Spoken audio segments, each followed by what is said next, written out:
ये तो आप मानिए कि कभी किसी को भी कुछ दे दो और फिर उसे वापस छीना जाए तो नाराजगी तो स्वाभाविक है, ये तो होता ही होगा। पहले जिले बना दिए, आनंद फानंद में बनाए, बिना गंभीरता से चिंतन किए बनाए। Equal distribution of population basis पर जिले बनाने चाहिए थे, भौगोलिक दृष्टि से भी और जनसंख्या को आधार करके भी। वो नहीं किया इन्होंने। कई जिले जैसे दूदू है, एक विधानसभा का जिला बना दिया, केकड़ी एक विधानसभा का, सांचौर है एक विधानसभा का। तो एक, अब कैसे जिले बनेंगे? एक जिला तो है 3.5 लाख की पॉपुलेशन का और एक जिला 22 लाख की पॉपुलेशन का, कोई जिला 19 लाख की पॉपुलेशन का, कोई जिला 4 लाख की पॉपुलेशन का। तो ये अव्यवस्थित बना है जी। और उसका कारण मैं समझ पा रहा हूँ, मैं सोचता हूँ हमारे दर्शक भी समझ रहे होंगे कि गहलोत साहब अल्पमत की सरकार में थे। बसपा के लोगों को भी उन्होंने अपने साथ जोड़ा, तो उनको भी खुश करना था।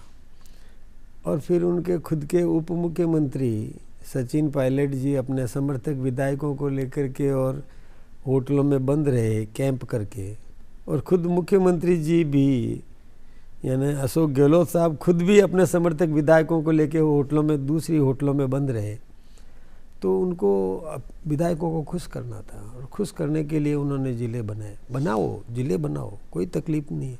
अब खुद जो राम लुभैया जिनके अध्यक्षता में एक समिति का गठन किया, यानी एक सेवानिवृत्त IAS ऑफिसर को राम लुभैया जी को उन्होंने, अब वो खुद राम लुभैया जी उस समय विदेश में थे जब इन्होंने घोषित किए जिले 50, तो आश्चर्य व्यक्त किया। और वो आश्चर्य न्यूज़ चैनल्स पे भी आया और समाचार पत्रों में भी आया कि उसको खुद को नहीं पता कि इतने जिले बने।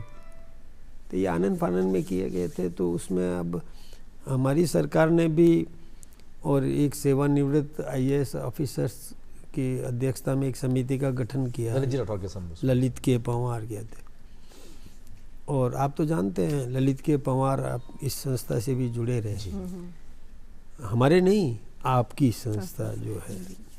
और उन्होंने भी और पूरी समीक्षा की। होता भी है, हमारी कोई भी सरकार जाते जाते अपीजमेंट के उस सोच के आधार पर प्रभावित करने के लिए कुछ घोषणाएं करती है, तो नई सरकार उसकी समीक्षा करती है, पुनरीक्षण करती है।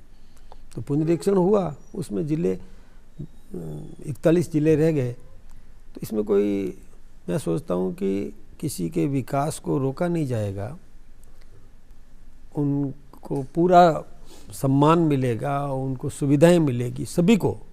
जो जिले नहीं है उनको भी पूरा सम्मान मिलेगा जी। वहाँ काम प्रभावित नहीं होगा, वहाँ भी काम होगा। अब उन किसको संभाग तक मतलब समस्या आती है तो आएगी, तो उसका समाधान भी होगा, किसी को कोई तकलीफ नहीं होने देंगे।